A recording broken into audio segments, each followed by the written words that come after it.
Intermittent fasting 16 versus 8, 18 versus 6, breakfast skip करा, गटला rest द्या, weight कमी होईल, हे सगळं खरं असेल, पण एक गोष्ट कोणी सांगत नाही. मी दर आठवड्याला गॉलस्टोन्सच्या सर्जरी करतो आणि मला एक पॅटर्न दिसतो, जे लोक वर्षानुवर्ष ब्रेकफास्ट स्किप करतायत त्यांच्यात गॉलस्टोनचं प्रमाण जास्त आहे आणि त्यामागचं बायोलॉजिकल कारणही मी तुम्हाला सांगतो.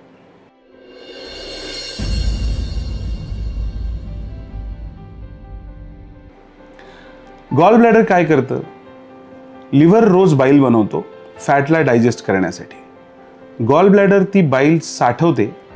आपण जेव्हा फॅटी फूड घेतो तेव्हा गॉल ब्लॅडर कॉन्ट्रॅक्ट होतं आणि बाईल रिलीज होतो, इंटेस्टाईनमध्ये रिलीज होतो आणि फॅटचं डायजेशन होतं. आता ह्या गॉल ब्लॅडरला कॉन्ट्रॅक्ट होण्यासाठी काहीतरी स्टिम्युलस लागतो, म्हणजे जेवणामध्ये जे काही फॅट असतं त्याच्यामुळे गॉल ब्लॅडर स्टिम्युलेट होऊन त्याच्यातनं बाईल रिलीज होतं. जेव्हा आपण ब्रेकफास्ट स्किप करतो तेव्हा गॉल ब्लॅडरला रात्रीचा वेळ मिळून 12 तास, 14 तास किंवा 16 तास कॉन्ट्रॅक्ट होण्याचा चान्स मिळतच नाही. त्यामुळं पित्त जे आहे किंवा बाईल जे आहे ते आतच साठून राहतं आणि हे साठलेलं बाईल हळूहळू कॉन्सन्ट्रेट व्हायला लागतं आणि कॉन्सन्ट्रेट झालं म्हणजे त्याचे क्रिस्टल फॉर्म तयार होतात, म्हणजेच ते स्टोनमध्ये रूपांतरित होतात. ह्याला बिलियरी स्टॅसिस असं म्हणतात आणि हे गॉलस्टोन फॉर्मेशनचं एक डॉक्युमेंटेड मेकॅनिझम आहे. रिसर्च आपल्याला असं सांगतो की जे लोक रेग्युलरली ब्रेकफास्ट स्किप करतात त्यांच्यामध्ये गॉलस्टोनची रिस्क ऑलमोस्ट डबल किंवा ट्रिपल आहे. रॅपिड वेट लॉस करणाऱ्यांमध्येही हेच कारण आहे. कमी खाणं, गॉल ब्लॅडरचं कॉन्ट्रॅक्शन कमी आणि त्यामुळं स्टोन तयार होणं.